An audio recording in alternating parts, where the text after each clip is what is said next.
नमस्कार, जय हिंद, जय महाराष्ट्र. माझी सुरुवात आहे, माझ्या यूट्यूबची सुरुवातच त्या शब्दाला होते. मी आभारी आहे रायकर सरांचा की त्यांनी मला पुण्याला इन्व्हाइट केलं. मी ॲक्च्युली त्यांना संपर्क केला होता भंडारा कराडकर महाराजांना संपर्क करून वारीमध्ये सम्मिलित होण्यासाठी. पण ते म्हणजे तुम्ही 2 दिवस आधी या पुण्याला. तुम्ही आजपर्यंत कधी आलेले नाहीत, कधी स्टेज तुम्ही पुण्याला मी देऊ शकलो नाही आहे. मुंबईला गेलो होतो, दिल्लीला गेलो होतो, 2 वेळेस दिल्लीला आंदोलन केले. फर्स्ट मिझल रुबेला वॅक्सिनेशन कंपल्सरी करायचा प्रयत्न केला गेला. मग मी विरोध केला.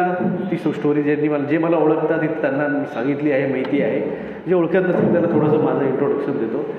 तर त्यावेळेस मिझल्स अँड रुबेला, मिझल्स हा गोवर, मराठीमध्ये त्याला गोवर म्हणतात, आणि रुबेला ही कंडिशन्स जी आहे ती प्रेग्नन्सीच्या फर्स्ट ट्रायमेस्टर म्हणजे पहिले 3 महिन्यामध्ये जर रुबेला झाला तर बाळाला सेकंडरी कॉम्प्लिकेशन होऊ नये म्हणून त्या गर्भवती आईला पहिल्या 3 महिन्यात द्यायची ती लस असते. तर तुम्ही माझ्या 7 वर्षाच्या मुलीला ही लस का बरं देत आहे हा प्रश्न जेव्हा मी तिथं उचलला तर त्या डॉक्टरांनी मलाच पोलीस स्टेशनच्या धमक्या दिल्या की आम्ही तुमच्यावर पोलीस केस करू. म्हटलं तू माझ्यावर काय पोलीस केस करतो? मी तुमच्या सरकारवर केस करून टाकतो. आणि मग हायकोर्टात मी पिटिशन दाखल केली की बाबा मला ही रुबेला लस मला कंपल्सरी करू नका, मला घ्यायची इच्छा नाही आहे. आणि यासाठी 18 वर्षापासून इथे खूप सारे डॉक्टर्स आलेले आहेत. फर्स्ट टाईम मला सरांना भेटतो मी इथं. डॉक्टर्स लोकांना आम्हाला PSM preventive and social medicines याच्यामध्ये 4 पानाचं व्हॅक्सिनेशन चॅप्टर आहे ग्रॅज्युएशनला. 4 पानाचा.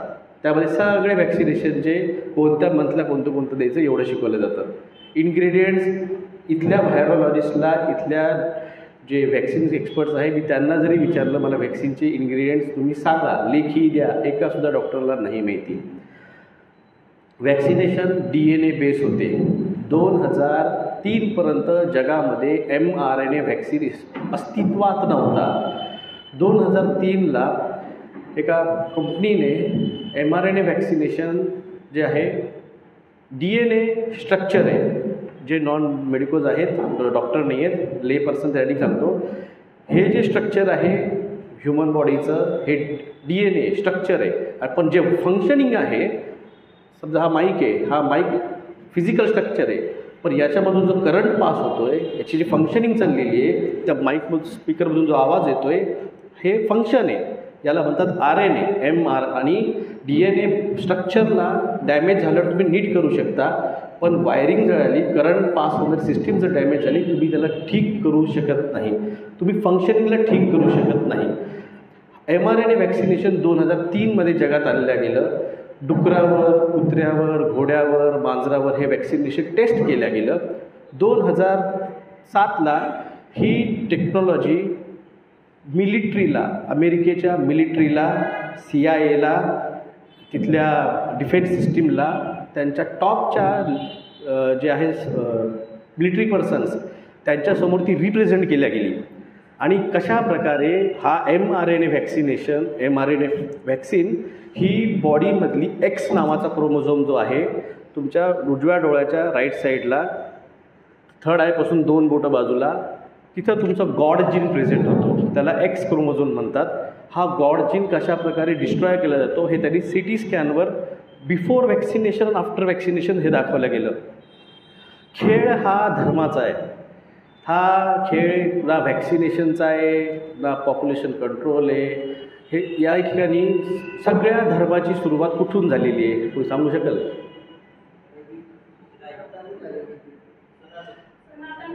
सनातन हा विषय मी मानतो. तुम्ही जाऊन जगाला प्रूव्ह करू शकता. अमेरिकेला सांगाल, मुस्लिम लोकांना सांगाल.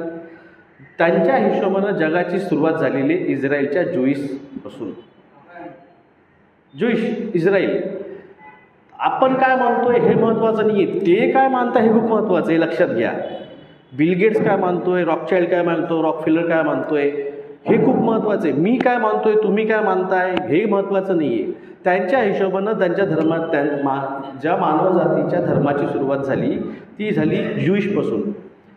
जो काही धिंगाणा चालला इस्रायल आणि पॅलेस्टाईनचा त्याची सुरुवातच आहे त्यात थर्ड टेम्पलपासून त्या 500 मीटरच्या धिंगाण्यामध्ये सगळं काही तिथे लपलेलं आहे. तर ह्या सगळ्याला ख्रिस्लाम नावाची नवीन धर्मस्थापना झालेली आहे. आता हा जो ठराविक इथं आहे बसलेले तुम्ही सगळे, कोणी हिंदूंना मानतो, कोणी जैन असतील, कोणी मारवाडी असतील, कोणी बुद्धिस्ट असतील, कोणी मुस्लिम पण आलेले आहेत. आपण आपल्या धर्माला का मानतो? कारण आपला गॉड जीन ॲक्टिव्ह आहे. ज्या वेळेस तुमचा गॉड जीन हळूहळू डिस्ट्रॉय व्हायला सुरुवात होते, तुम्ही धर्माला मानणार नाही. पण आज ह्या 800 करोड लोकांना येऊन सांगायचं, बुद्धिस्ट लोकांना तुमचा बुद्धिस्ट धर्म नाही आहे, ख्रिश्चनांना सांगायचं तुमचा ख्रिश्चन धर्म नाही आहे. आज 150 करोडपैकी 100 करोड लोकांना जाऊन सांगायचं तुमचा हिंदू धर्म नाही आहे. ॲक्सेप्ट करतील? ॲक्सेप्ट करायला जाईल कोणाला? कोणी कराल इथे ॲक्सेप्ट? माझा धर्म नाही ह्या कोणी ॲक्सेप्ट करेल का? मग बेटर वे काय? ह्या लोकांना रस्त्यातनं बाजूला करायचं. मग ही पॉप्युलेशन जी आहे ती डिपॉप्युलेशनमध्ये कशी नेल्या जाईल? आज तुम्हा लोकांना पेट्रोल वापरताय, डिझेल वापरताय, इलेक्ट्रिसिटी वापरताय, गॅस वापरताय, अन्नधान्य वापरताय. पण हे लोक म्हणतात हे आमचं आहे, तुम्ही आमचे शेअर होल्डर आहात. हे 800 करोड लोकांपैकी हे 750 करोड लोक जे डिझर्विंगच नाही आहे ते तुम्ही आमचं वापरताय. आज अमेरिकेच्या 90% ॲग्रिकल्चर लँडची ओनरशिप बिल गेट्सकडे. 10% लँड फक्त ॲग्रिकल्चर ही तिथले फार्मर्स करतायत. ह्या ठिकाणी ह्या सगळ्या खेळ म्हणजे फक्त व्हॅक्सिनेशन हा इश्यू नाही आहे. या व्हॅक्सिनेशनच्या पाठीमागं जिओमो आहे, याच्या पाठीमागं व्हायरस नव्हता. मी स्टार्टिंगपासून मी कधी व्हायरसला सपोर्ट केला नाही आहे. माझे स्टार्टिंगचे व्हिडिओ आहेत, स्टार्टिंग व्हिडिओ सांगतो मी. ज्या वेळेस 5Gचं रेडिएशन वाढलेलं आहे त्या वेळेस तो जो रेडिएशन आहे तो तुमचा ऑक्सिजनच्या मॉलिक्युलला रिव्हर्स ऑस्मोसिसमध्ये नेतो. इथं डॉक्टर्स आहेत, त्यांना माहिती आहे ऑक्सिजनच्या अल्व्होलायमध्ये जे एक्सचेंज होत असतं तो अल्व्होलाय लेवलला ऑस्मोसिस लेवलवरती एक्सचेंज होत असतं. हे खूप नॅनो लेवलची गोष्ट मी सांगतो. फिजिओलॉजीमध्ये फर्स्ट चॅप्टरमध्ये ते रेस्पिरेशनच्या 3ऱ्या का 4थ्या चॅप्टर पॅरेग्राफमध्ये ती गोष्ट आहे. ही खूप बेसिक गोष्ट आहे. तुमच्या रेडिएशन टावरमधून जे निघणारं रेडिएशन आहे हे तुमच्या ऑक्सिजनचं रिव्हर्स ऑस्मोसिस करतो. अल्व्होलायमध्ये जो एक्सचेंज व्हायला पाहिजे कार्बन डायऑक्साईड CO2 आणि O2 तो होऊ शकत नाही. आणि जी डिफिशियन्सी त्या लोकांना श्वास घ्यायची होती करोनामध्ये महामारीच्या नावाखाली ती रिव्हर्स ऑस्मोसिसमध्ये होती. आता ह्या ठिकाणी मला खूप जणांनी त्यावेळेस फोन केले दिल्लीवरनं. त्यावेळेस महाराष्ट्रात मला खूप कमी ऐकलं गेलं. मला अदर दॅन दस महाराष्ट्रात खूप लोकांनी ऐकलं. मला UPवरनं, दिल्लीवरनं, गाझियाबादवरनं फोन आले की सर तुम्ही म्हणता ठीक आहे रिव्हर्स ऑस्मोसिस आहे, आम्ही करायचं काय? म्हटलं तुमच्या जिथं टावर आहे तिथून अर्धा ते 2 किलोमीटर बाहेर जा, जिथं मोठं लिंबाचं झाड आहे, पिंपळाचं झाड आहे, त्याच्याखाली जाऊन बसा. स्टार्टिंग सिम्पटम स्टार्ट झाल्या 2 दिवस वाट पाहाल. रेडिएशन ते हे रेडिओ ॲक्टिव्ह आहेत. इलेक्ट्रोमॅग्नेटिक पल्स म्हणतात त्याला. ही इलेक्ट्रोमॅग्नेटिक पल्स सेंटीसिमल्समध्ये आहे. 4G याच्या आधी होता ती डेसिमलमध्ये होती. आता तुम्ही जे शाळेत गेले तुम्ही स्केल पट्टी असते, वरती डेसिमल असतात आणि खाली मिलीमीटर्स असतात. वरती सेंटीमीटर्स आणि खाली मिलीमीटर्स आहेत. हे डेसिमल स्केल म्हणजे ही सेंटीमीटर्समधली होती. आणि ही मिलीमीटर शॉर्ट वेव्ह होती ही तुमच्या लंग्समध्ये रेडिएशनल न्यूमोनिया झाला होता, ज्याला मेडिकलमध्ये सारी सिव्हिअर ॲक्यूट रेस्पिरेटरी इलनेस. कोरोनाच्या पिरियडमध्ये तुमच्या महानगरपालिकेच्या गाड्यावर 2 ॲड चालल्या होत्या, कोरोनाची टेस्टिंग करा, सारीची टेस्टिंग करा. जर तुम्ही नीट आठवत असेल ते ॲडव्हर्टाईज, तर सारीची ती कंडिशन सारी होती. जो कोरोनामध्ये प्रोटोकॉल वापरला गेला आहे त्याच्यामध्ये तुम्हाला vitamin A, vitamin C, vitamin D हे प्रोटोकॉल होते. स्टिरॉइड्स नंतर ॲड केलं गेलं, रेमडेसिवीर नंतर ॲड केलं गेलं. व्हिटॅमिन C, व्हिटॅमिन D आणि रेडिएशनल तुमचा स्टिरॉइड हा प्रोटोकॉल इन्फ्लमेशन सिम्पटममध्ये असतो. ज्या ठिकाणी इन्फ्लमेशन झालेलं आहे, सरकारला माहिती होतं तुमच्यासोबत झालेलं काय आहे. तुमच्यासोबत रेडिएशनल न्यूमोनिया झाला आहे, तुम्हाला ट्रीटमेंट तीच दिल्या गेली होती. नंतर यांनी फार्मास्युटिकल कंपन्यांच्या बेनिफिटसाठी रेमडेसिवीर नंतर ॲड केलं. जे काय मोती झाल्या त्या पहिल्या 3 महिन्यानंतर झालेल्या आहेत. डेथ आकडा जो वाढला तो रेमडेसिवीरच्या साईड इफेक्टमुळे वाढला. कारण जोपर्यंत डेथ दिसणार नाही माणूस घाबरणार नाही. यांनी प्रत्येक केस डेथमध्ये दाखवल्या गेली आणि त्याचाच परिणाम झाला की या ठिकाणी कोरोनल वॅक्सिनेशनचा रेशो वाढला. लोक घ्यायला तयार नव्हते. खूप लोकांनी त्याशी विरोध केला.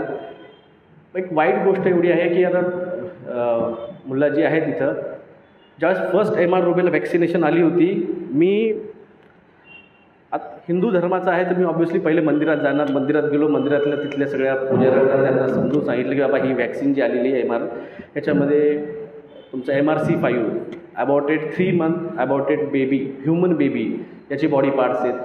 याच्यामध्ये बोव्हाईन सिरम आहे, म्हणजे 3 महिन्याच्या अबॉर्टेड गाईचं 3 महिन्याचं बछड्याचं रक्त आणि ब्लड सेल्स याच्यामध्ये वापरले गेलेत. याच्यामध्ये बोव्हाईन सिरम प्लस पिग सिरम पण आहे. याच्यामध्ये डुकराचे पण बॉडी पार्ट्स आणि रक्त वापरले गेलेले आहे.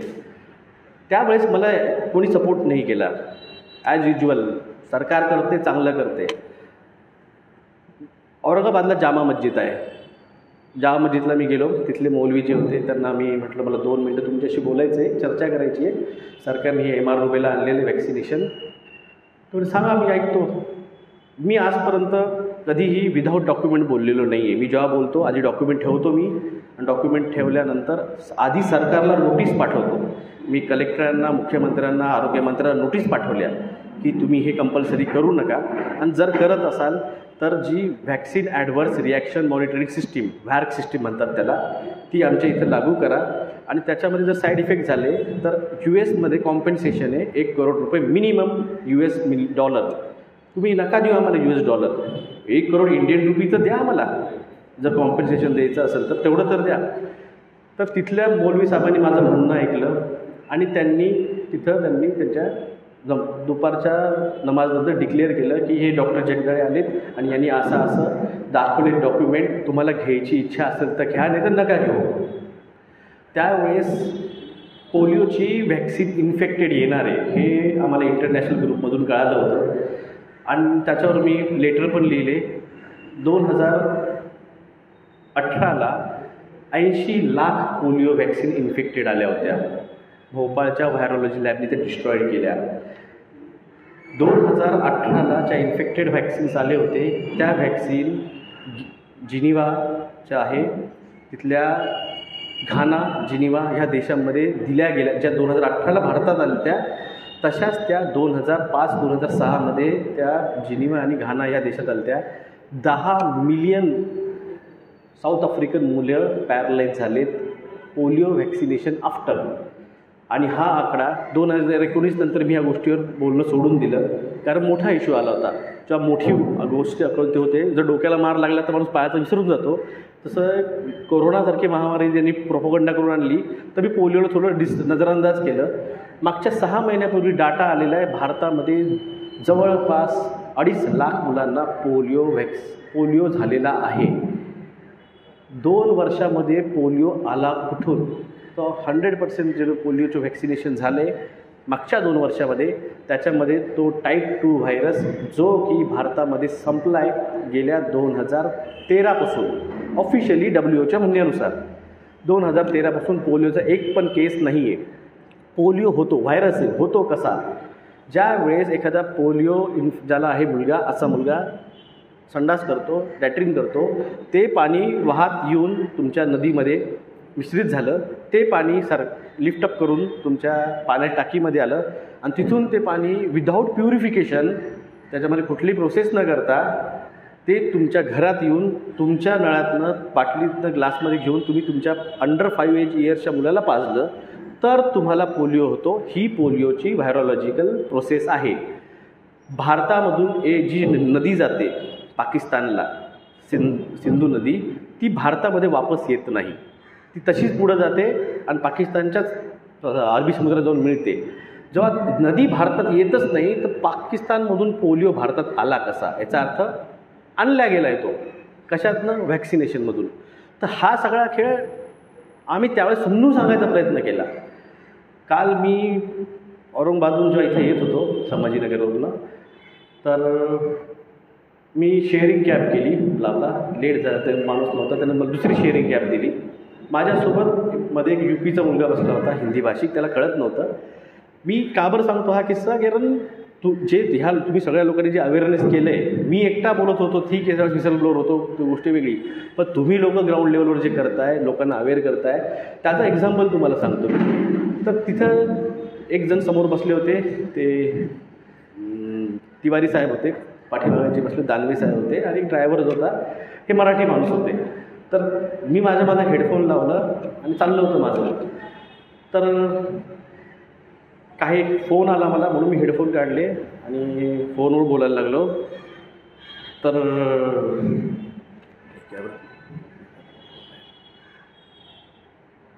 तर त्यांनी विषय काढला, पुण्यामध्ये स्पॅनिश फ्लूचे 3 पेशंट झाले, काल एक नवीन पेशंट सापडला.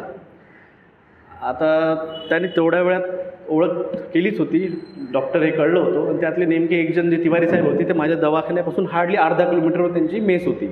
तर त्याने म्हणे, सर तुमचं म्हणणं काय आहे? तेवढ्यात रायकर साहेबाचा फोन आला होता आणि त्यांनी विषय काढला, सर तुमचा सत्कार आहे, तुम्ही किती वाजता येणार वगैरे. मी म्हटलं ठीक आहे, मी सत्काराच्या आपण उद्या पाहू, आज मी पोहोचतो. तर तुम्ही डॉक्टर आहे, मग तुमचं म्हणणं काय? मी म्हटलं ही न्यूज तुम्ही जी आत्ता सांगताय म्हटलं मला झिका व्हायरसची, ती तुम्हाला कळली कुठून? ते म्हणे, सर न्यूजवर आलं आहे म्हणे.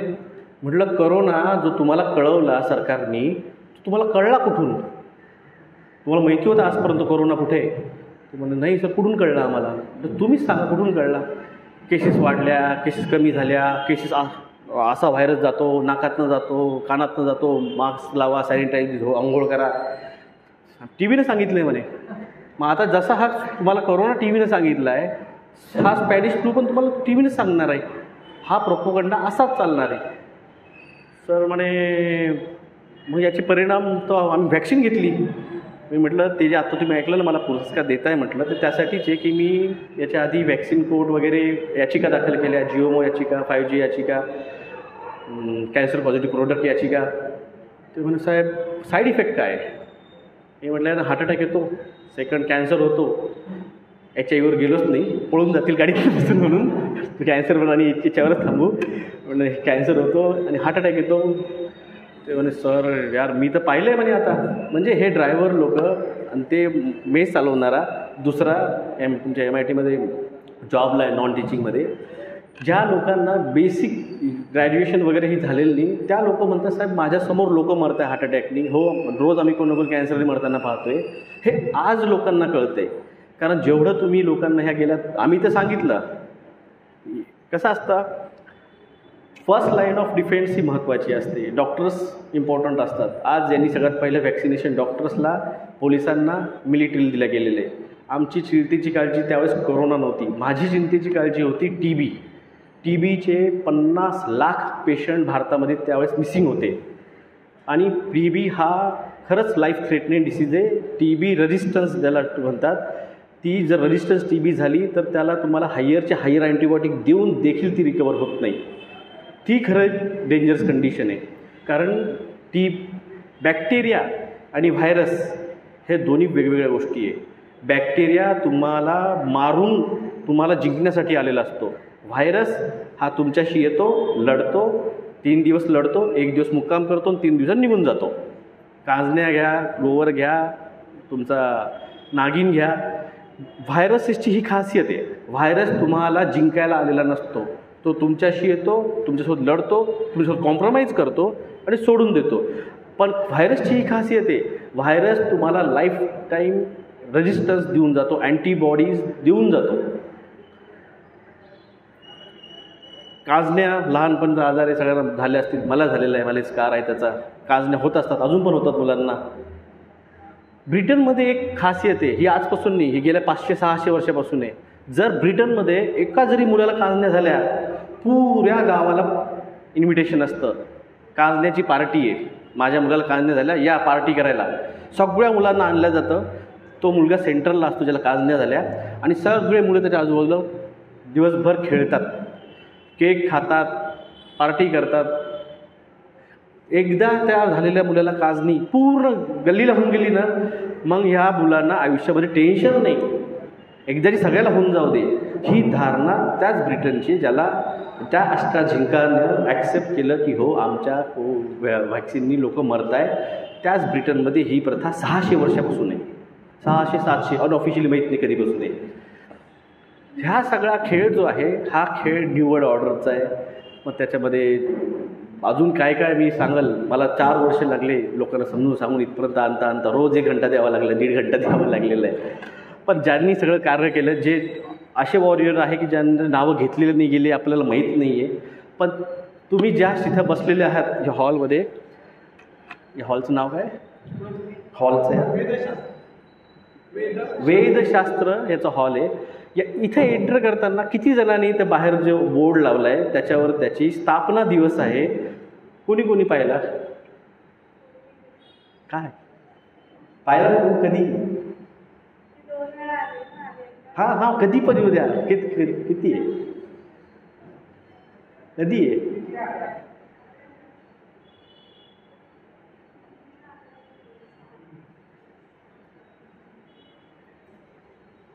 त्याला तिनं पाहिलं तसं आहे कमीत कमी. भाद्रपद शुक्ल 1 हिंदू कॅलेंडरनुसार 1795 काहीतरी आहे. पण इंडियन याच्यामुळे मला लक्षात राहिलं इंग्लिशमध्ये 1875ला स्थापना दिवस आहे याचा. 1875 एक 1885च्या क्रांतीच्या आधी ही वैदिक शास्त्र सभाची स्थापना झाली आहे. पुण्याची खासियत आहे बुद्धिजीवी लोक आहेत इथं. पुण्याची खासियत आहे बुद्धिजीवी आहेत. पण ह्या कोरोनाच्या महामारी सगळ्यात जास्त जे काही फॉलो केले गेले ह्या पुण्यामध्येच फॉलो केले गेले. जिथं सगळ्यात जास्त बुद्धिजीवी आहेत तिथं ह्या काळात सगळ्यात जास्त एज्युकेटेड, कारण IT सगळ्यात इथं जास्त आहे. ज्या ठिकाणी कोरी पाटी असते ना त्या ठिकाणी तुम्ही त्या पाटीवर लिहू शकता.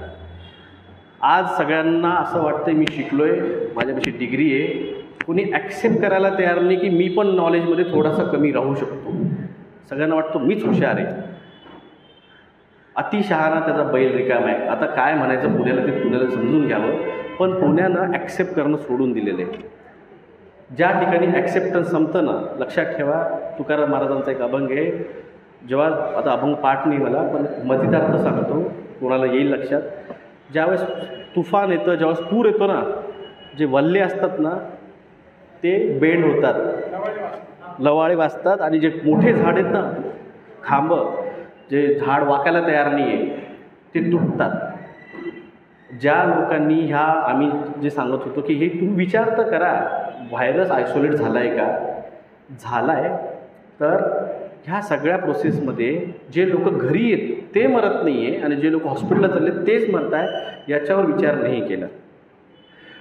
पुण्यातल्या 70% ITच्या लोकांनी फक्त फिरायला जाता यावं, मॉलला जाता यावं, थिएटरला जाता यावं ह्यासाठी वॅक्सिनेशन घेतलेलं आहे.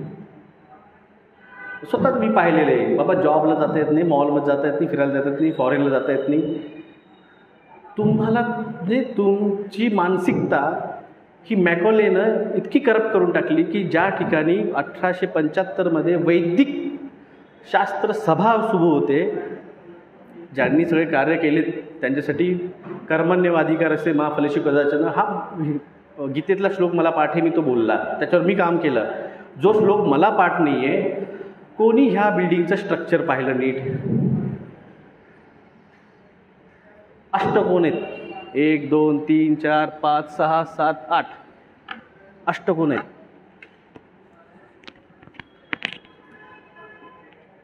4च वेद लिहिलेत, कोणी वाचले? पहा तर सही. अरे वाचले? त्यातला कोणता लागू होतो? ज्यांनी इथं काम केले, ज्यांना पुरस्कार भेटले.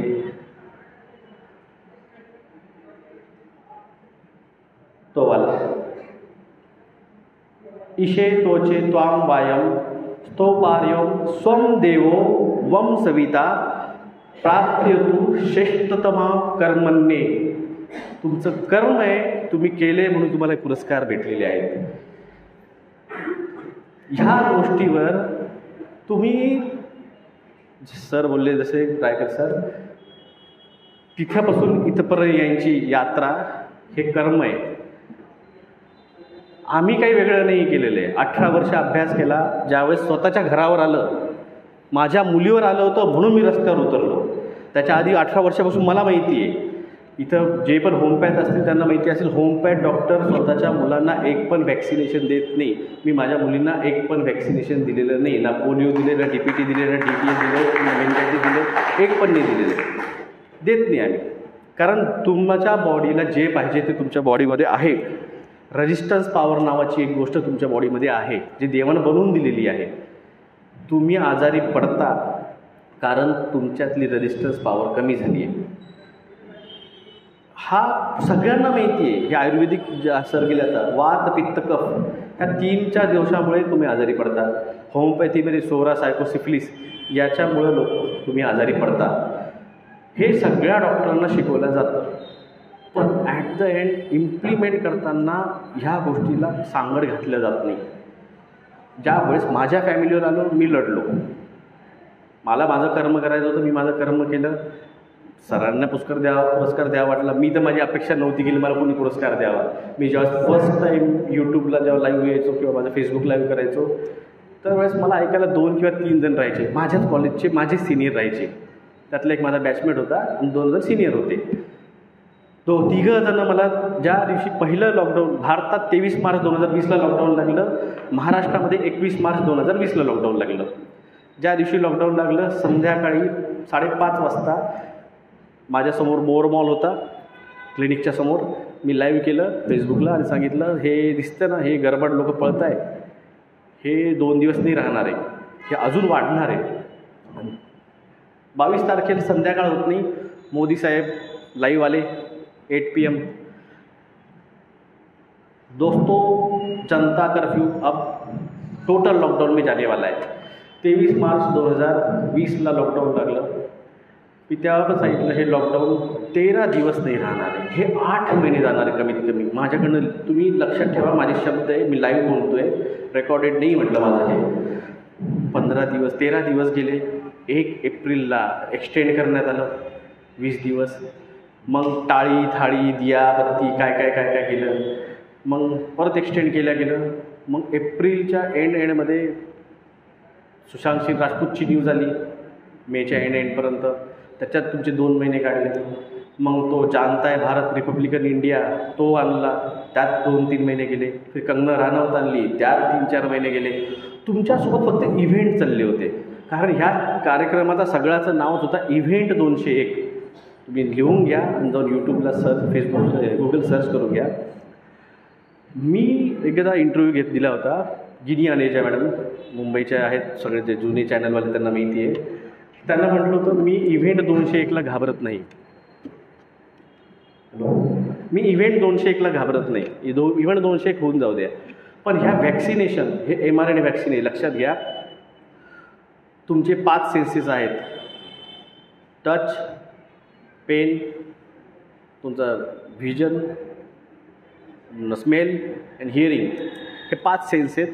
ह्या 5 सेन्सचं सगळं काही जे आहे कोऑर्डिनेशन ते लिम्बिक सिस्टीममध्ये चालतं. Hypothalamus, thalamus and pituitary gland. ही जी mRNA व्हॅक्सिन आहे ही तुमची लिम्बिक सिस्टीम डॅमेज करायला आहे.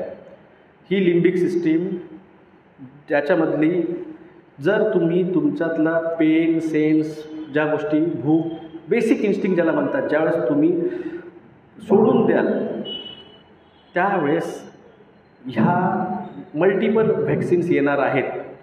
फक्त ही नाही की कोरोनाची येऊन गेली आहे, HPVची व्हॅक्सिन लाईनमध्ये आहे, कॅन्सरची व्हॅक्सिन लाईनमध्ये आहे, TBची व्हॅक्सिन परत येत आहेत. ह्या मल्टिपल व्हॅक्सिनेशन जेव्हा मल्टिपल पीपलला दिल्या जाईल, त्यांची लिम्बिक सिस्टीम पूर्णपणे डॅमेज केलं जाईल. मी इव्हेंट 201ला घाबरत नाही. मला काळजी आहे प्रिपेअर्डनेस 101ची. आता प्रिपेअर्डनेस 101 काय, सर्च करा गुगलवर. ज्यांना माहिती आहे ते हसतील, ज्यांना माहीत नाही सर्च करा. प्रिपेअर्डनेस फॉर झोम्बी ॲपोकॅलिप्स. मजाक नाही आहे, हा CDC अमेरिकेच्या ऑफिशियल पेजवर मेन्शन आहे. लिम्बिक सिस्टीमशी खेळणं मजाक नाही आहे.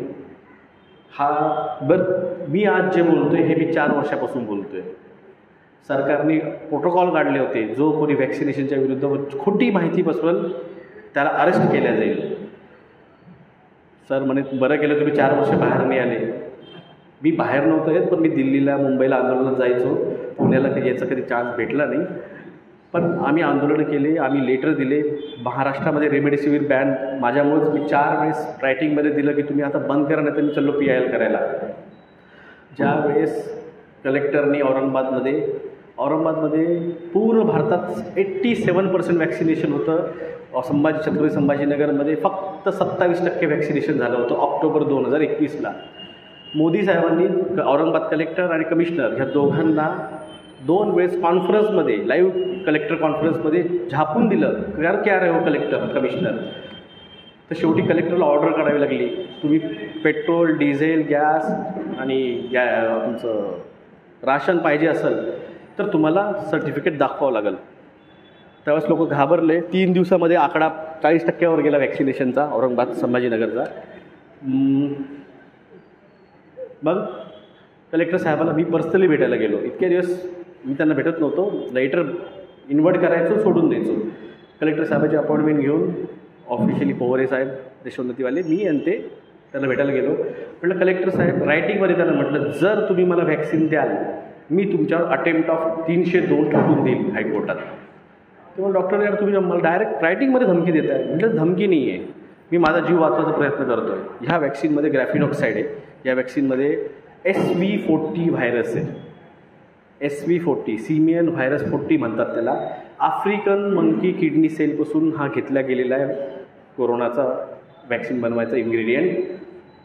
ह्या आफ्रिकन माकडाच्या किडनी सेलला SV40 हा व्हायरस चिटकलेला असतो, जो की फॉर्मॅल्डिहाइडनी क्लीनअप होत नाही. त्याच्यामध्ये तसाच राहतो. सगळ्या वॅक्सिनेशनमध्ये तो वापरला जातो. मग तो MR असो, तो पोलिओ असो, तो कोरोना असो, की तो काही असो. हा व्हायरस इतक्या दिवस DNA होता. तो DNA जायचा, स्ट्रक्चर आहे, DNA जायचा, चिटकून बसायचा.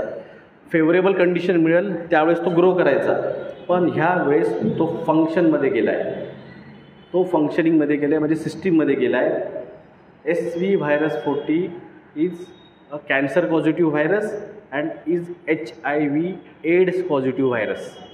हे माझं नाही, हे डॉक्टर नील मिलर यांचं स्टेटमेंट आहे, जे की मी औरंगाबाद हायकोर्टामध्ये 2019 15,232/2019 doctor Vilas Govardhan Jagdale versus the union of India, माझा केस नंबर आहे. हे डॉक्युमेंट मी कोर्टात सबमिट केलेले आहे. हे इन्ग्रेडियंट आहे तुमच्या कोरोना वॅक्सिनचं. ज्या लोकांना वाटतं मी खूप हेल्दी आहे, दर 6 महिन्याला HIVची टेस्ट करा. सचिन तेंडुलकर ॲडव्हर्टाईज करतो आहे. सचिन तेंडुलकर जो आयडॉल आहे, ज्याला भारतरत्न भेटला आहे जिंदा हयातीमध्ये, तो भारतामध्ये HIVची टेस्ट दर 6 महिन्याला करावा. अशी काय परिस्थिती आली भारतामध्ये की भारतातल्या यंग पोरांना 6 महिन्याला HIVची टेस्ट करावी. गांभीर्य घेत नाही हे लोक. ह्या ग्रॅफिनॉक्साईड हा जो आहे हे 5Gच्या कनेक्शनमध्ये आल्यावर तो ब्लड क्लॉट करतो आहे. सध्या जे रेशो वाढलेला आहे हार्ट अटॅकचा, ब्रेन स्ट्रोकचा, ही व्हेगस तुमच्या ब्रेनमध्ये 10th क्रेनियम नावाची नर्व असते, त्याला म्हणतात व्हेगस नर्व. ही व्हेगस नर्व तुमचे इनव्हॉलंटरी मसल्स जे असतात, तुमचे हार्ट मसल्स, तुमचे intestine muscles, penis erectile function जे आहे त्याचं, किंवा किडनीचं, ॲड्रिनलिन ग्लँड, याचं फंक्शनिंग जे आहे ना, कंट्रोलिंग, डोळ्याची पापणी पडणं, हे सगळं व्हेगस नर्व कंट्रोल करतं. ही जी mRNA व्हॅक्सिन आहे, हिनं तुमची ती 10th क्रेनियल नर्व डॅमेज केलेली आहे. ही 10th क्रेनियल नर्व ज्यावेळेस तुम्हाला एखाद्या गोष्टीचा राग येतो, तुम्ही चिडता, तुमचा हार्ट रेट वाढतो. तुमचा हार्ट रेट कमी करायचं काम आहे ना, हे ॲड्रिनलिन ग्लँड्स आहे. पण ज्याला ते काम करायचं आहे ते डॅमेज होऊन बसलं आहे. ती 10th क्रेनियल नर्व डॅमेज होऊन बसलेली आहे. तिला ऑर्डर देणंच कळत नाही आहे की आपण ऑर्डर कशी द्यायची ॲड्रिनलिन ग्लँडला, की तू तुझा ॲड्रिनलिन पंप आउट कर आणि तो वाढलेला ब्लड प्रेशर लो डाऊन कर. लोकांचे ब्लड प्रेशरच कमी होत नाही आहे, डोक्यातला नसा फाटताय, ओव्हर फंक्शनिंगमुळं हार्ट फेल्युअरमध्ये चाललेले आहेत. सडन कार्डियक अरेस्ट म्हणतात त्याला, सडन कार्डियक डेथ. लोक नाचता नाचता पडताय, लोक दांड्या खेळता खेळता पडताय, लोक लग्नाच्या वरातीमध्ये नाचता नाचता पडताय. मी वारीत चाललो आहे माऊलीच्या, पण लक्षात घ्या लोक पायी पायी पण चालणार आहे. 20-25 किलोमीटर पायी पायी चालणार आहे. पायी चालल्यानं पण तुमचा कार्डियक रेशो वाढलेला असतो. माझी प्रशासनाला विनंती आहे, आज पुण्यात आहे, पहिली वारी आळंदीवरनं, पुण्यात देहूवरनं, पुण्यातच येणार आहे, पुण्यावरनं पंढरपूरपर्यंत जाणार.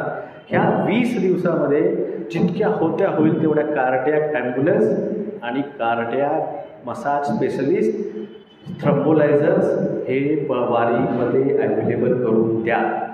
लोक पायी चालणारे, लोक चालतील, हार्ट रेट वाढणार, सगळे 50-55+ आहेत.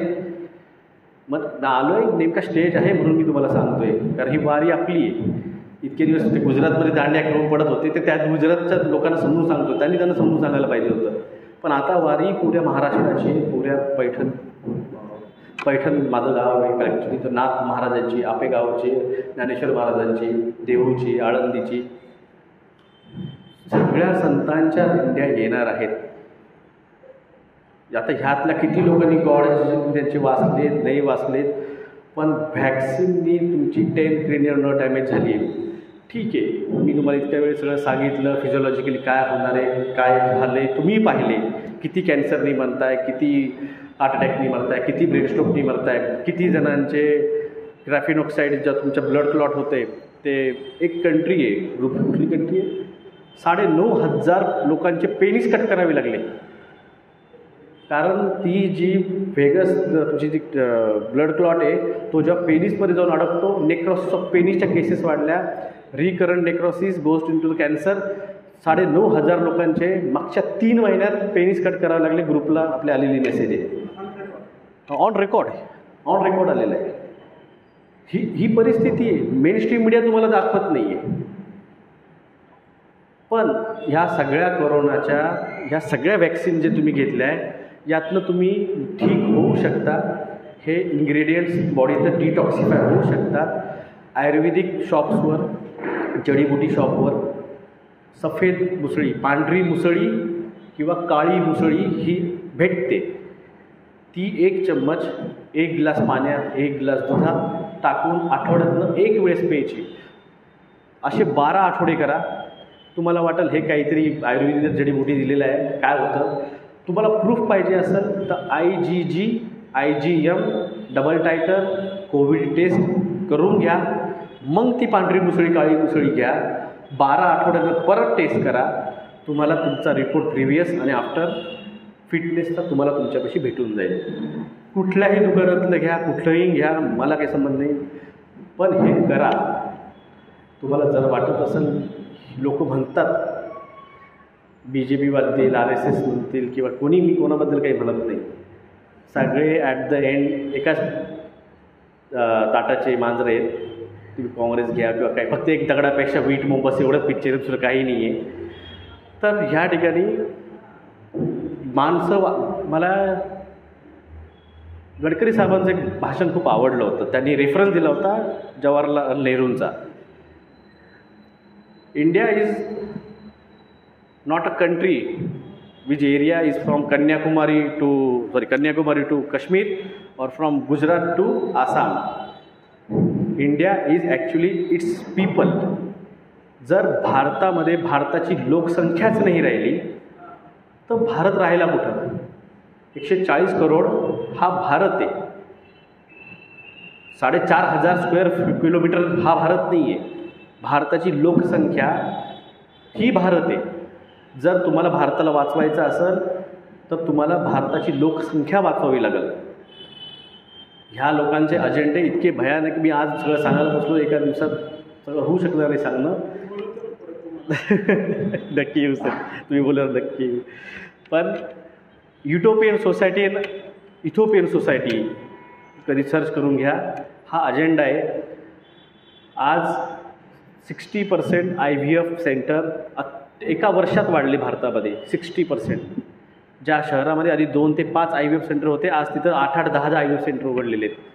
हे सगळं परिणाम इन्फर्टिलिटीकडे जो चाललेला आहे. आज तुम्ही तुमचे मुलं पैदा करू शकलेत, तुमची पॅरेंटिंग तुमची केलेली आहेत, तुमच्या आईवडिलांनी तुम्हाला शिकवले, तुम्ही तुमच्या मुलांना शिकू शकताय. पुढची जनरेशन कोण मुलं पैदा करणार हे मल्टीनॅशनल कंपन्या ठरवतील. हे इलाइट, हे टाटा, बिर्ला, अंबानी, अडानी हे त्यांचेच मेंबर आहेत. हे ठरवतील भविष्यात तुम्ही मुलं पैदा करायची की नाही, आणि कोणी करायचा हे पण ते ठरवतील, कोणी जगायचं हे पण ते ठरवतील.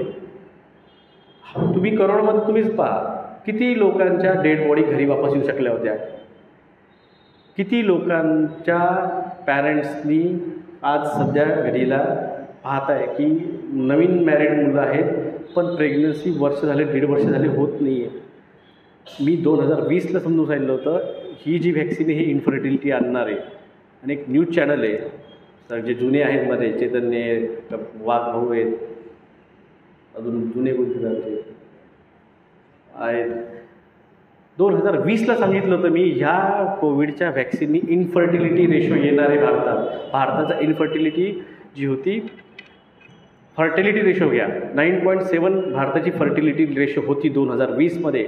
आज ती फर्टिलिटी रेशो 5.3वर आलेली आहे. जवळपास 4%नी भारताची फर्टिलिटी, म्हणजे 10 पैकी आज 60% कपल्स प्रेग्नन्सी ठेवू शकत नाही आहे. स्पर्म काउंट कमी झालेत, स्पर्म डिफिकल्ट त्याची जी हे स्ट्रक्चर्स ते डिफॉर्म झालेले आहेत. काही स्पर्मला हेड नाही, काहीला टेल नाही, काहीला मोटिलिटी नाही. हे सगळं काही त्यानं व्हायला. एक लल्लन टॉप नावाचा चॅनल होता, त्यानं माझे फोटो, माझे स्टेटमेंट दाखवून ये जगदाळे जो हे नाव नाही घेतलं, सिर्फ ये जो डॉक्टर हे झूठ बोल रहा है. आज सगळ्यांना माहिती आहे. म्हणजे लल्लन टॉप ये आता हे रिपोर्ट आणि बोल माझ्याशी. मीडिया कधी तुमच्याशी खरं बोलत नाही. मीडियाला तेच पाहिजे. आज मीडिया दाखवते की कॅन्सरचे पेशंट वाढले, हार्टचे पेशंट वाढले, IVFचे रेशो वाढले. अक्षय कुमारनी गुड न्यूज पिक्चर आणला, प्रोपोगंडा चालला आहे, तुमची माइंड प्रेपरिंग चाललेली आहे. तुमचा पॅडमॅन आणला, कारण ह्या कोविडच्या वॅक्सिनेशननी मुलींमध्ये, लेडीजमध्ये 2 आठवड्याला 3 आठवड्याला मेन्सेस अपिअर होऊ लागलेले आहेत. लोकांना कॉमन वाटा होते. हे माइंड प्रिपेरिंग चाललेली आहे. याला तुम्ही जो प्रोग्राम पाहता टी व्हीवर, त्यात काय पाहता तुम्ही? मी प्रोग्राम पाहतोय. प्रोग्रामिंग, तुमची माइंड प्रोग्रामिंग चाललेली आहे. तुम्ही हे जे पाहता हे नॉर्मल असलं पाहिजे, हे नॉर्मलच आहे.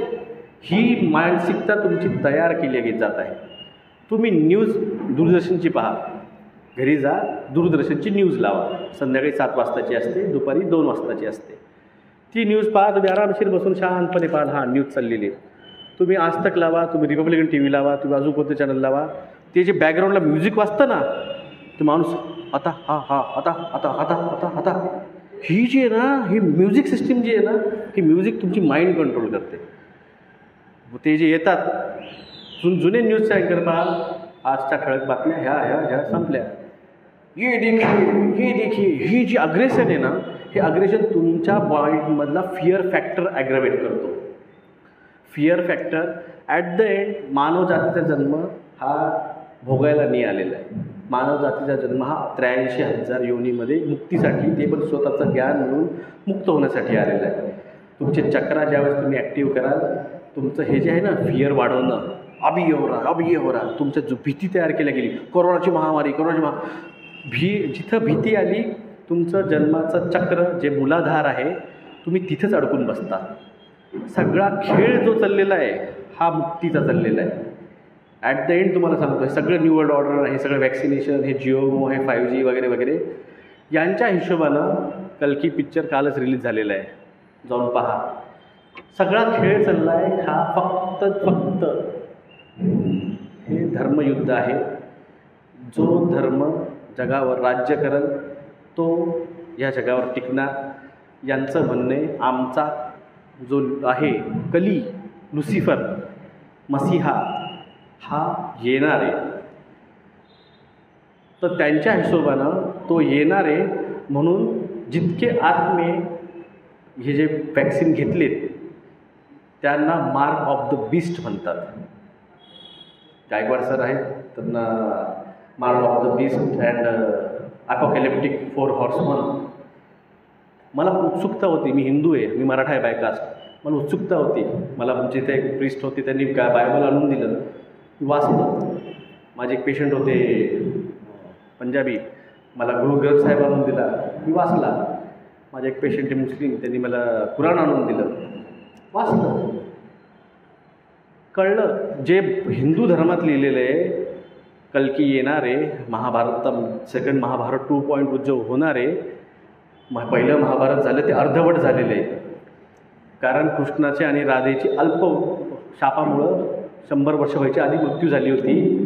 रामानं वैष्णवीला वचन दिलं होतं की पुढच्या जन्मामध्ये तिच्याशी लग्न करल.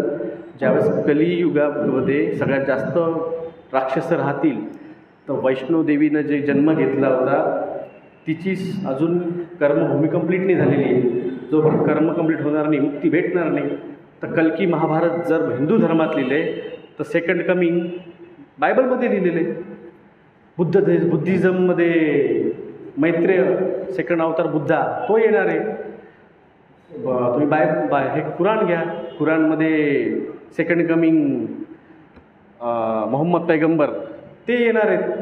तर ॲट द एंड सगळ्या ह्याच्यामध्ये कली जे कल्कीचं काल जो पिक्चर पहा त्यात जे दाखवलेलं आहे हा सगळा खेळ त्याचा आहे.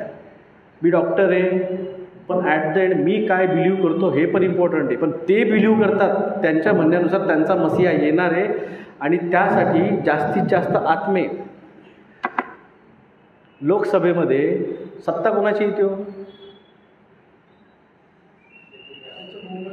त्याचं बहुमत जास्त आहे. विधानसभेमध्ये सत्ता कोण, मुख्यमंत्री कोण बनतो? त्याचे आमदार जास्त आहे. आता मला सांगा, स्वर्गात आणि नरकात बहुमत कशावर ठरतं? आत्म्यावर. कोणता राजा कुठं राज्य करणार हे बहुमत ठरतं आत्म्यावर. हे सगळ्या धर्मात आहे. माणूस मेल्यावर आत्मा असते, तो जातो. मार्क ऑफ द बीस्ट ज्यांनी ज्यांनी व्हॅक्सिन घेतली त्यांच्या आत्म्याला पुनर्जन्माचा अधिकार नाही आणि ते नरकामध्ये जाणार. हे त्यांनी त्यांच्या बायबलमध्ये पण लिहून ठेवलेले, ज्यूइश लोकांच्या हिंदू याच्यामध्ये पण लिहून ठेवलेले. गुगल सर्च करून घ्या. सगळा खेळ जो आहे ना त्या लुसिफरला ह्या स्वर्गाचा राजा बनून त्याला इथं परत आणण्याचा हा आहे. ही न्यू वर्ल्ड ऑर्डरची ही बेसिक कन्सेप्ट आहे. या ठिकाणी मी काय म्हणतो, मी डॉक्टर आहे, मी काय बिलीव्ह करतो, मी केलं, माझं काम होतं लोकांना जागृत करणं. हे सगळं तुम्हाला तोंडावर सांगून केलं जातं. 2007ला एक मूवी आली होती इन्फेक्शन आणि क्वारंटाईन, जापनीज कोरियन मूवी आहे. क्वारंटाईन 2007ला. क्वारंटाईन, कंटॅजियन आणि क्वारंटाईन, कंटॅजियन क्वारंटाईन दोन्ही आहेत. ह्या सगळ्या 2007चा पिक्चर आहे. त्याच्यामध्ये दाखवलं गेलं की जगामध्ये लॉकडाऊन कसं लावायचं, जगामध्ये लोकांना घरात कसं बंद करायचं, लोकांना वॅक्सिनेशन कसं द्यायचं. हे 2007ची मूवी आहे. ह्या लोकांना ते सांगून करावं लागतं. हे न सांगता होऊ शकत नाही, कारण त्यांना त्याचं फळ भेटत नाही. कोणत्याही कर्माचं फळ त्या कर्म करतानाच्या पाठीमागं भाव काय, भावाला फळ भेटत असतं, कर्माला फळ नसतं भेटत. तुमचा भाव काय आहे तर तो भाव इम्पॉर्टंट आहे. त्यांना तुम्हाला कंट्रोल करायचं आहे हे सांगून केलं जातं, त्याच वेळेस त्याचं फळ भेटतं. ह्या लोकांनी तुम्हाला सांगून केलेले जगाची त्याला बी ते तिवारी साहेब होते, ते बिचारे 10वी 12वी पास होते, मेस चालवतात. तर त्यांना ते म्हणे सर कशासाठी केले व्हॅक्सिनेशन. मी म्हटलं जगाची पॉप्युलेशन 750 करोड होती, आता 800 करोडच्या आसपास गेली आहे. ज्यांना जगाची पॉप्युलेशन 750 करोडवरनं 50 करोडवर आणायची आहे. भारताची पॉप्युलेशन 140 करोड आहे, चायनाची पॉप्युलेशन 150 करोड आहे. टोटल वर्ल्ड पॉप्युलेशनच्या हे 2 देश 50% आहेत.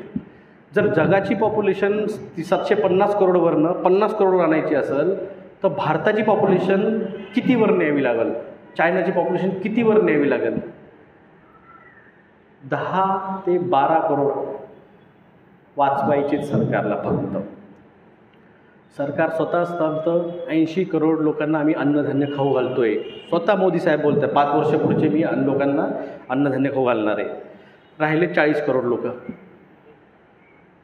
40 ते 45 करोड. समजा वरचे टॉप 10 करोड तर ते अतिश्रीमंत आहे, त्यांना काही घेणंच नाही आहे. पण मधले जे middle class, upper middle class आहे, ह्या लोकांना अन्नधान्य तर विकत घेऊनच खावं लागणार. हे अन्नधान्य जेनेटिकली मॉडिफाईड, मी जेव्हा केस केली हायकोर्टामध्ये याचं नाव चेंज केलं गेलं. याला नाव दिलं गेलं बायो फोर्टिफाईड. आज तेलावर तुमचं जे काही घरी विकत तेल आणताय त्याच्यावर जा, त्याच्यावर तुम्हाला F+ लिहिलेलं राहील आणि त्याची ॲडव्हर्टाईज करतोय कोण? कोहली ॲड करतोय. तुमचा स्टार क्रिकेट प्लेयर कोहली फोर्टिफाईडची ॲड करतोय. तुमचा रिटायर्ड क्रिकेट प्लेयर भारतरत्न एड्सची ॲडव्हर्टाईज करतोय. चाललंय काय? आयडॉल कशाला पकडले तुम्ही? तुमचा एक आहे, जे काय अन्न विकत घ्याल, मी तुम्हाला त्याच्यापासून सांगू, जे काय विकत घ्याल त्याच्यावर फोर्टिफाईडचा लोगो आहे का पहा.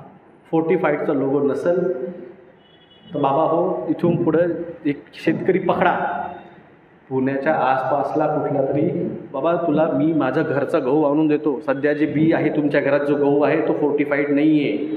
जी तांदूळ आहे, ती ज्वारी आहे, जी बाजरी आहे, ज्या डाळी आहेत, सोयाबीन आणि मक्का फोर्टिफाईड झालेले, GMO आला आहे ते. पण हे जे आहे धान्य, हे तुम्ही शेतकरी पकडा, तुला मी माझं देतो आज 50 किलो गहू, 20 किलो गहू, याला पुढच्या वर्षी हाच पेर, तुला याचे पैसे पण देतो मी पिकवायचे, पण तेच मला आणून दे. जर हे नाही कराल, सरकीचं बी त्याचं बी जेवढं होतं होईल, तेल घरात काढा. आमचे जानकर भाऊ आहे तिथं पुण्यातच राहतात, नाही धायरीला राहतात. ड्रायव्हर माणूस आहे, तोंडवर बोलतो त्यांच्या, उबरचे टॅक्सी ड्रायव्हर आहेत ते. 3 वर्षापासून मशीन विकत घेतली आहे आणि स्वतःचं तेल स्वतः काढतात घरी. ज्याला स्वतःच्या पोराच्या जीवाची किंमत, हे युद्ध नसलेचं आणि फसलेचं आहे. स्वतःचं अन्नधान्य स्वतःपाशी असाल तर जगाल. आणि तुम्हाला जे आज कमवलं नाही, सगळ्या प्रॉपर्ट्या. मी जिथं दवाखाना माझ्या समर्थनगरमध्ये, उच्चभूप्रभूचा म्हणजे हाय स्टँडर्ड लोक तिथे राहतात, तिथले 80% पॅरेंट्सचे मुलं फॉरेनला आहेत. आणि अशी परिस्थिती आहे, ते तिवारी साहेब सांगत होते, साहेब ह्या लोकांना माझ्याकडनं मेसवरनं जेवण घेऊन जावं लागतं. आणि पाहायला गेलं तर 700-800 करोड रुपयाच्या प्रॉपर्टी आहेत. तुम्ही जे कमवले, जर तुम्ही तुमच्या पोराबाळांना ह्या वॅक्सिन्स आणि या चक्करमध्ये देत राहिले, ही तुमची ना तुम्ही पुढच्या पिढीला तुमचा DNA तो देणार, ना तुमच्या पोराबाळांना तर तुम्ही ते जे खाताय ते पण उरलेलं खाऊ घालणार. जर तुम्हाला हे म्हणायचं असेल, जे जगाचं होईल ते माझं होईल, मग तुम्ही त्या वचनामध्ये बसत नाही. तुम्ही मग ते जे वाक्य कर्माचे फळ भोग त्याच्या कॅटेगरीत बसतात. तुम्हाला जर नाही, तुम्हाला तुमचं पिकवायचं नाही, तुम्हाला तुमचं खायचं आहे, मग कर्माचे फळ भोगायचे. GMO खा, कॅन्सर व्हा, जा कॅन्सर सेंटरमध्ये. धंदा आहे कॅन्सर हा क्युरेबल आहे. मी स्वतः 4 स्टेजचे कॅन्सर पेशंट नीट केले. होमिओपॅथी मेडिसिन प्लस गांजाचं तेल भेटतं, हिमसीड ऑइल म्हणतात त्याला. अमेरिकेमध्ये 27 स्टेट्समध्ये लीगल केल्या गेलेले. त्याचा इतिहास खूप रंजक आहे. माझ्या यूट्यूबवर जर तुम्ही पाहू शकता. असेल वेळ तर सांगतो 2 मिनटं, भीड वाजायला लागलं आहे. विचार असेल तर सांगतो, कारण तुमच्यापैकी जर कोणी ओळखीचं असेल तुम्ही त्याला वाचू शकता. रॉकफेलर जो आहे, रॉकफेलर फाउंडेशन,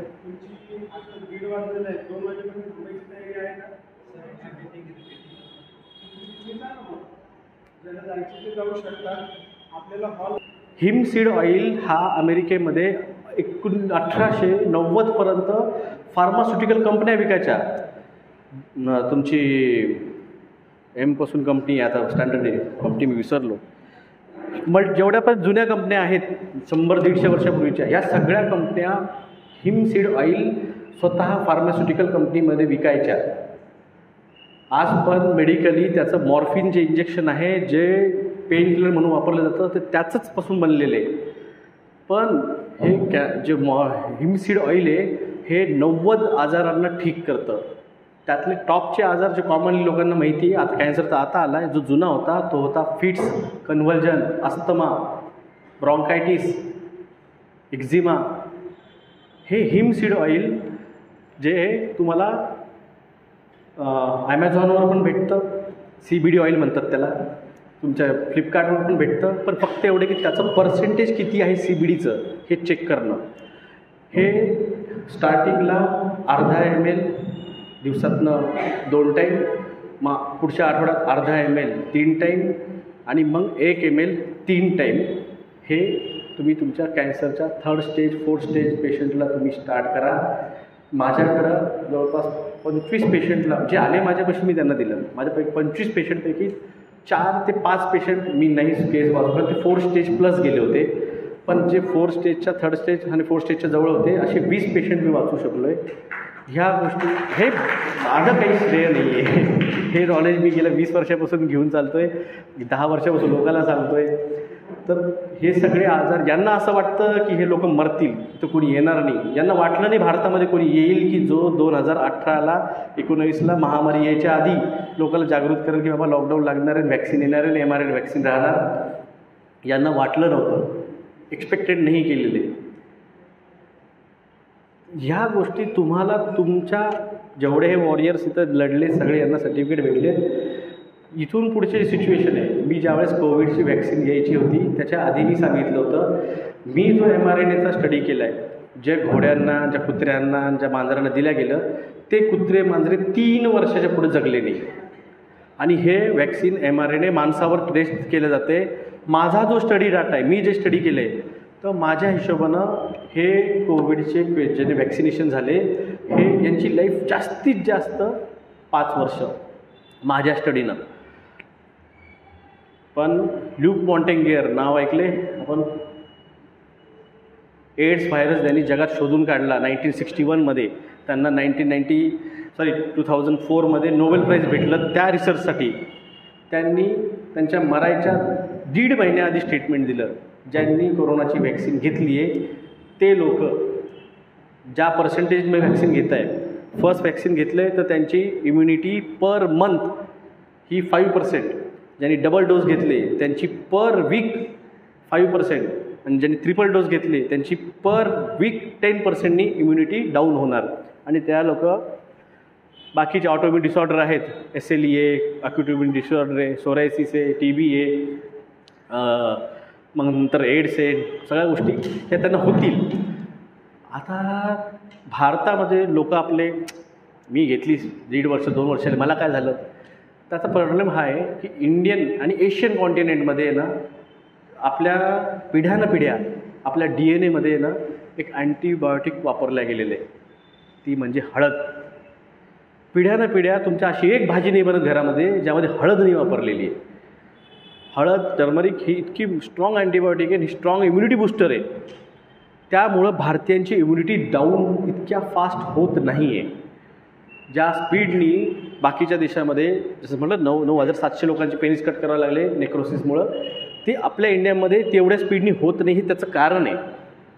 पण ज्या स्पीडनी सांगितले 5% वीकली, 10% 2 वीकली, इथं वॅक्सिनेशन जे थांबवल्या गेले त्याच्यामध्ये ठीक आहे, आमचा रोल होता, आम्ही जागृती केली सुरुवातीला. पण नंतर जे तुम्ही लोकांनी काम केलं, ग्राउंड लेवलला जाऊन फर्स्ट बूस्टर, सेकंड, हे ते सांगायला लागले, आणि लोकांचे हार्ट अटॅक जेव्हा यायला लागले, TVवर दिसायला लागले, त्यामुळे लोक थांबले.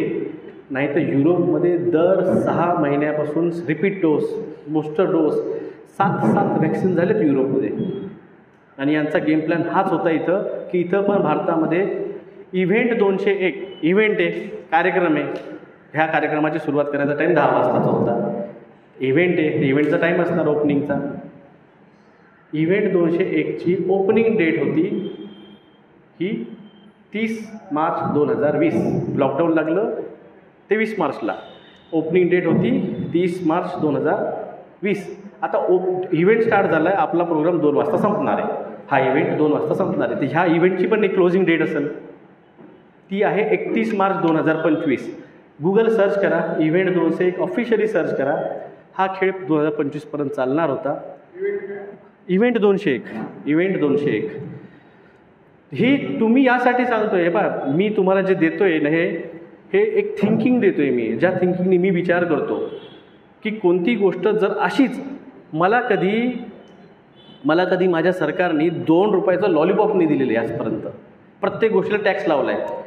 माझ्या 5 रुपयाचा बिस्किटचा पुडा घेतला माझ्या मुलांना, त्याला टॅक्स लावला आहे. मी पेट्रोल घेतलं, त्याला टॅक्स लावला आहे. मी माझी घड्याळ घेतली, पाण्याची बॉटल घेतली, मला टॅक्स लावला आहे.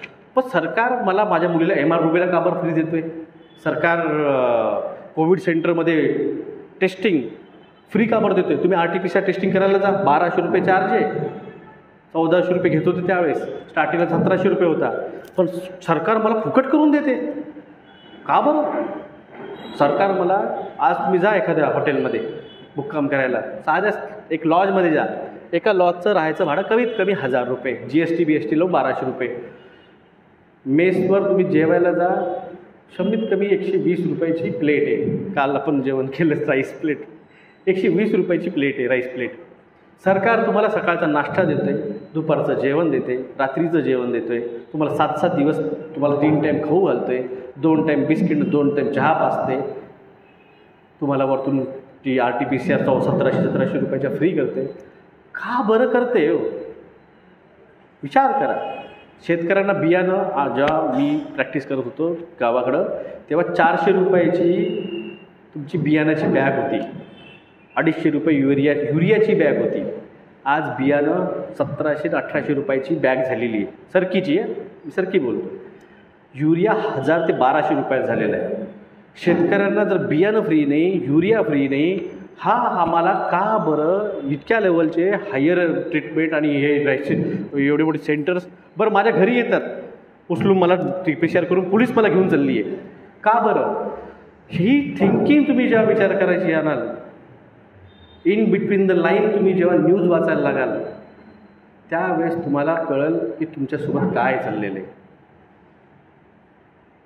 एक शेवटचं उदाहरण देतो, कशा प्रकारे राजकारणाचा विषय झाला आत्ता शेवटचा. माझी इच्छा नव्हती बोलायची, पण आता राजकारणाचा विषय झाला आहे म्हणून राजकारणाचा एक विषय देतो मी. भीमा कोरेगाव झालं. मी कोणत्या जातीबद्दल काही बोलत नाही, मी राजकारण समजून सांगतो तुम्हाला कशा प्रकारे तुमच्या डोक्याशी खेळलं जातं. भीमा कोरेगाव झालं, त्या दिवशी मी पुण्यात होतो. इथेच तुमच्या रिलायन्स मॉलच्या समोर माझ्या एक कलिग होत्या, त्यांचं ओपडी होती, व्हिजिट चालू करायची होती मला 2018ला. तर मी आलो होतो, व्हिजिट झाली, रेंट वगैरे ठरलं, येईल म्हटलं मी पुढच्या वीकपासून. मी जाऊन शिवाजीनगर बसस्टँडला, तो जुनं शिवाजीनगर बसस्टँड होतं तुमचं, संचिती हॉस्पिटलच्या बॅक साईडला, तिथं गेलो, बसमध्ये बसलो, निघालो. जसं येरवडा क्रॉस झाला असेल, आमचं विमाननगर येरवडा क्रॉस झालं, यूट्यूबवर बातमी आली चॅनलवर की भीमा कोरेगाव पेटलं. ड्रायव्हर जो होता त्याला सांगितलं कोणतरी जाऊन असं झालं आहे. त्यावेळेस औरंगाबादला जायला 4.5 ते 5 तास लागायचे बाय बस. त्यानं गाडी पळवली, 3.25 ते 4 तासामध्ये त्यानं आम्हाला औरंगाबादला टच केलं. 5 दिवस भीमा कोरेगाव पेटलं, 5 दिवस पुणे पेटलं होतं.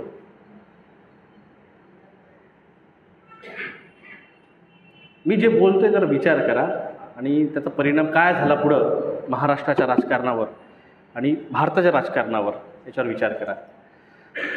वंचित नाव 2019पर्यंत कोणी ऐकलं होतं का इलेक्शनमध्ये? 2019च्या इलेक्शनला 48 जागावर वंचितनी कॅन्डिडेट उभे केले, MIM अँड वंचित. तोपर्यंत वंचितचं नाव पूर्ण महाराष्ट्राच्या राजकारणात कुठं नव्हतं. कुठून भेटलं? आयडिओलॉजी कुठून तयार झाली? प्लॅटफॉर्म होता भीमा कोरेगाव. 2 समाजामध्ये तेढ पाडलं गेलं. अस्मिता, महाराष्ट्राची अस्मिता आहे छत्रपती शिवाजी महाराज. पेशवे छत्रपती शिवाजी महाराजांचे सेनापती होते. झाशीची राणी ही पेशव्यांकडं लहानपणापासून वाढलेली, खेळलेली, तिला हरवलं ब्रिटिशांनी. तिला हरवून तिच्या मुलाला त्यांनी म्हटलं का मी दत्तक मुलाला बनवणार नाही राजा. पेशव्यांना आवडलं नाही, पेशव्यांनी विरोध केला. तिथून पाठवले गेले ब्रिटिश सैनिक यांना डिफीट करायला. त्या साईडने ब्रिटिश येत होते, एक बटालियन ब्रिटिशांची त्या साईडला होती. त्या बटालियनला सांगितलं गेलं की तुम्ही जाऊन लढा. ते म्हणे आमचेच लोक आहे, महाराष्ट्रीयन आहे, मराठी माणसं आहे, आम्ही नाही लढणार. हे जे तुमच्यावर अन्याय करतात ना, हे यातला आम्ही तुम्हाला यांच्याकडं फ्रीडम देऊ. एक थिंकिंग पकडल्या गेली. लक्षात घ्या, ब्रिटिशांनी जी थिंकिंग केली, डिव्हाइड अँड रूल. आपल्या लोकांमध्ये लढवायला लावलं आणि सगळा तो झाला इतिहास. तो इतिहास परत 2019ला केला गेला. मी कोणत्याही समाजाच्या विरुद्ध नाही आहे, पण तुमच्यासोबत कशा प्रकारे झालं. 48 ठिकाणी लढवल्या गेलं. काय 2 मित्र असतात, मेसमध्ये असतात. मेसमध्ये ते म्हणतात आज आपल्याला इडली सांबार खायचं, इडली वडा सांबार खायचा. आपल्याला एक म्हणतो इडली खायचं, एक म्हणतो वडा खायचं, इडली वडा सांबार खायचा. तो मेसवाल्याला म्हणतात मला इडली वडा सांबार द्या आज. तर म्हणजे हे बाबा इथं 20 जण आहेत, त्या 20 जणांमध्ये जे मेजॉरिटीने सांगतील ना ते मी आज बनवणार. तर एक जण म्हणतो मला पुरणपोळी पाहिजे, एक म्हणतो खिचडी पाहिजे, एक म्हणतो दाल तडका पाहिजे, एक म्हणतो 18 लोक एक एक डिमांड ठेवतात.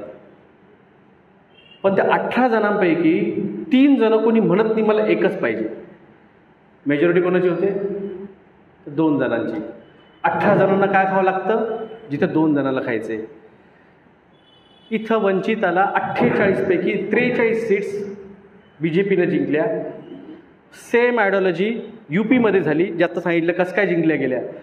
खेळ तुमच्या डोक्याशी होतोय, खेळ तुमच्या भावनांशी होतोय. हा खेळ ज्या दिवशी तुम्हाला कळायला लागेल. आज घडीला महाराष्ट्रामध्ये जे चाललंय,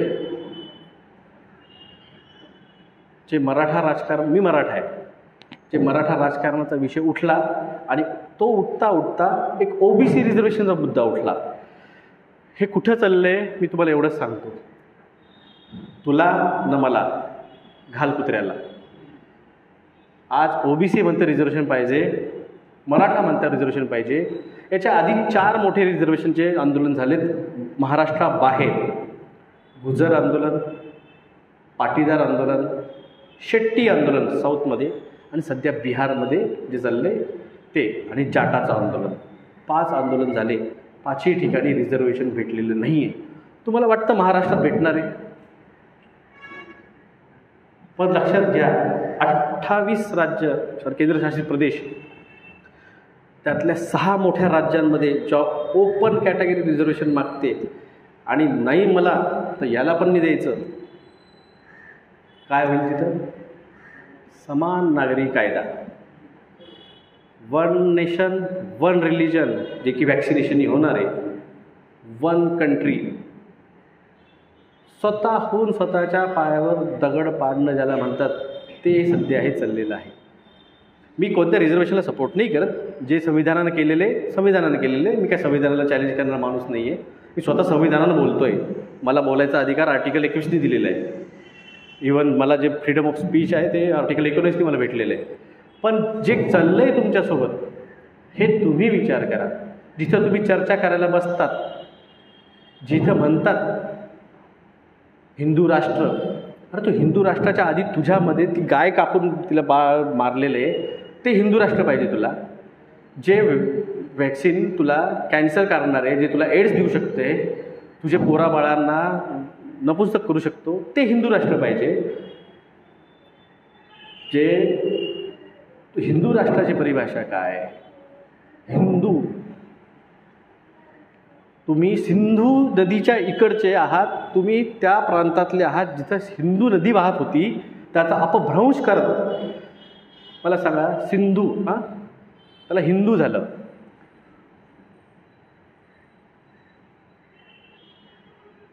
आपले सध्याचे मागचे विमानमंत्री सेंट्रलचे कोण होते? ज्योतिरादित्य सिंधिया. त्यानं शपथ काय नावानं घेतली? नाव काय लिहिलं होतं स्क्रोलिंगमध्ये? ज्योतिरादित्य शिंदे. हा अपभ्रंश आहे. सिंधूचं हिंदू केलं गेलेलं. आपण सिंध नदीच्या इकडचे होतो, अफगाणी तिकडचे होते, त्यांनी इकडे येऊन त्याचं नाव अपभ्रंश झालेलं आहे. ह्या इकडचे राहणारे प्रांतातले जी संस्कृती आहे ती सिंध संस्कृती, सिंध नदीवर वाढलेली, सिद्ध केलेली.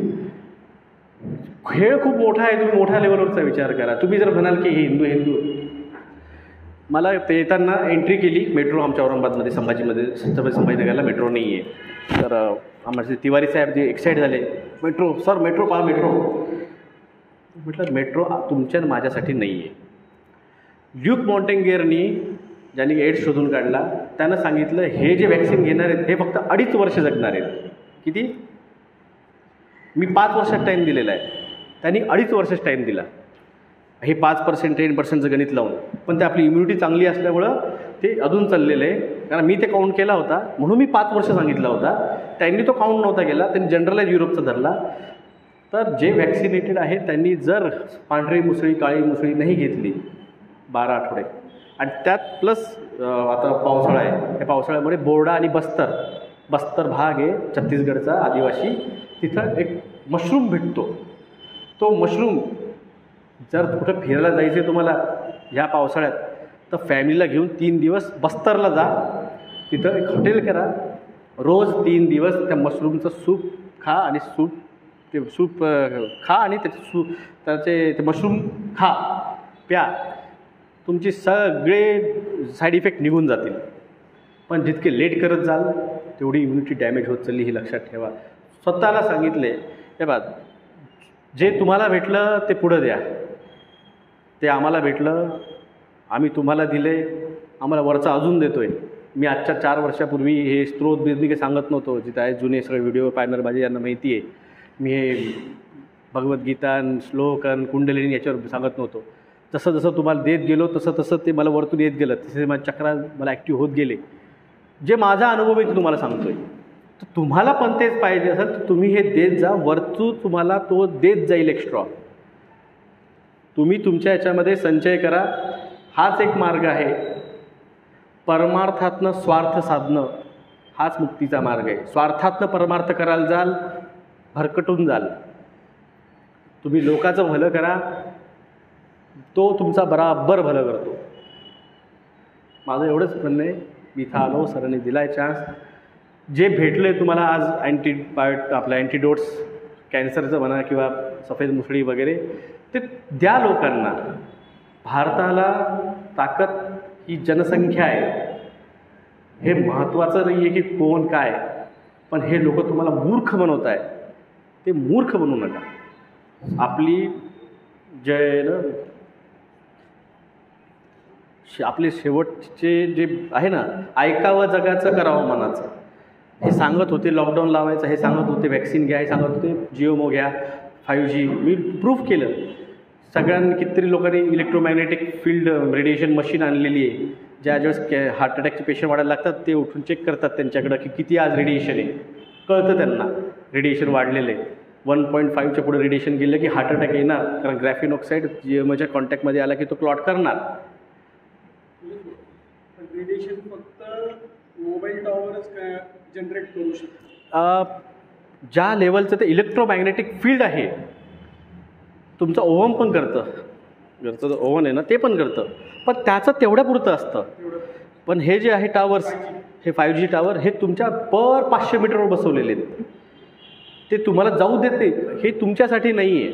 मी ते आमचे तिवारी साहेब मला म्हणे सर मेट्रो पहा, मी म्हटलं तुमच्यासाठी नाही आहे. म्हणजे एक गोष्ट आहे जे बस नवीन ऐकताय, सगळं नवीन असेल तुमच्यासाठी. सोलर फ्लेअर ब्लास्ट होतात, दर 6000 वर्षांनी होतात. जी द्वारका बुडाली तिचं कारण तेच होतं. सोलर फ्लेअर ब्लास्ट होतात. त्या सोलर फ्लेअर ब्लास्टमुळं पृथ्वीचा नॉर्थ पोल टिल्ट होतो ॲक्सिस 30-40 डिग्रीजनी, आणि तो बर्फ पितळतो. त्याच्यामुळे समुद्रातला hot current cold current flow होतो. त्यामुळं पाण्याचं बाष्पीभवन वाढतं. त्यामुळे सायक्लॉन्स तयार होतात. सध्याचं जे आहे पिरियड, आपण त्याच पिरियडमध्ये आहे ज्या ठिकाणी युग परिवर्तनाचं आहे. दर 6000 वर्षांनी ते होत असतं.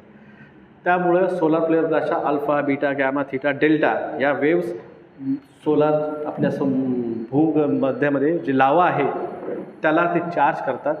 हे जर तुम्हाला कसं होत असतं समजून घ्यायचं असेल तर 2012चा स्टार्टिंगचा ओपनिंग सीन पहा. आणि हे कसं होत असतं हे अजून चांगल्या प्रकारे समजायचं असेल तर निकोल केजचा नोईंग KNOWING नोईंग नावाचा पिक्चर आहे ते पहा. म्हणजे सोलर फ्लेअर ब्लास्ट कसं काम करतात हे तुम्हाला कळेल.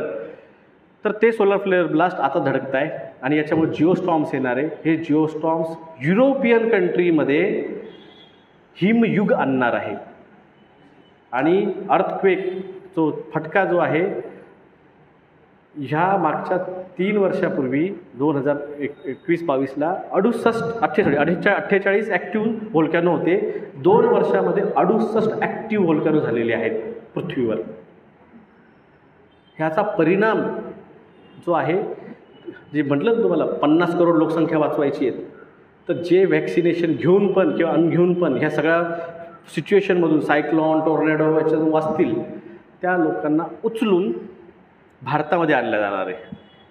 कारण दुबई जी आहे आणि जे मक्का मदिना आहे, आता हिदायत जी आहे, मी काही कोणाच्या जे धर्माबद्दल बोलत नाही, पण जे सत्य ते मक्का मदिना राहणार नाही पुढच्या 1.5 वर्षात. 1.5 वर्षात. मागच्या 2 वर्षापूर्वी होता, पण मागच्या 6 महिन्यात जो काही हालत झालेली आहे ती दुबई आणि मक्का मदिना. मक्का मदिना तिथं न्यू ॲमेझॉन जंगल उभं राहणार आहे. आणि जिथं आज ॲमेझॉन जंगल आहे का नाही, हे नेचर क्रिएशन आहे. हे दर 6,000 वर्षांनी होत असतं, दर 6,000 वर्षांनी होतं. तर हे जिथं ॲमेझॉन आहे तिथं रेगिस्तान होणार, सहारा वाळवंट. आणि जिथं सध्या रेगिस्तान होतं मक्का मदिना तिथं नवीन ॲमेझॉन होणार आहे. तुम्ही म्हणाल सगळं वा भारतात मग काय, भारताचा नॉर्दर्न रिजन, भोपाळचा वर्धा रिजन हा पुढच्या 2030 नंतर इनहॅबिट, 25 ते 30 आपण राहू, पण 30 नंतर आपण इनहॅबिटेड होणार आहे. फक्त मिडल पोर्शन जो आहे, समजा कोस्टल लाईनचा मधला 150 किलोमीटर आणि मधला पट्टा, बस एवढाच आपला हॅबिट ना. पुणे राहील, पण काय एक नवीन फॉन्ट लाईन तयार झालेली आहे, एक नवीन अर्थक्वेट फॉन्ट लाईन तयार झाली आहे, जी की भुज, भुज, सुरत, ठाणे, नाशिक, पुणे, पन्हाळा, कोल्हापूर, हम्पी, हैदराबाद, चेन्नई आणि अंदमान निकोबार अशी एक न्यू फॉन्ट लाईन तयार झालेली आहे, जी की नव्हती आधी. त्यामुळं ती भविष्यातलं 25च्या नंतर कसं राहील ते माहीत नाही, पण जे आता सध्या माहिती आहे ते किंवा 25-27पर्यंत तरी हा पोर्शन आहे. पण 30 नंतर नॉर्दर्न रिजन हे जे रस्ते बनवले तेवढे समृद्धी बिमृद्धी, मला सांगा हे तुमच्यासाठी बनवले असते तर आजच्या 10 वर्षापूर्वी का बरं नाही बनवले? मोदी साहेब 14मध्ये आले होते,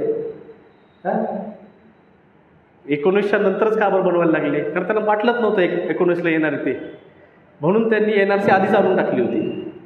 वाटलंच नाही पुढच्याच येणार, वाटलंच नाही त्यांना आपण पुढच्या वेळेस येऊ, आधीच वॅक्सिनेशन देऊन टाका. ही त्यांची भीती जी होती त्याच्यामुळे सगळं झालं गेलेलं आहे. आता ते त्यांचं राजकीय करिअर आहे, त्यांची इच्छा आहे. आपलं काम आहे आलिया भोगासी असावे साधनं. आपण आपले जे आले नशिबात त्याला आपले पोरं बाळं आपण वाचवणं, आपल्यासोबत जेवढ्या वाचवता येईल तेवढे वाचवणं, एवढं आपण करू शकतो. बाकी धन्यवाद सगळ्यांचा. मला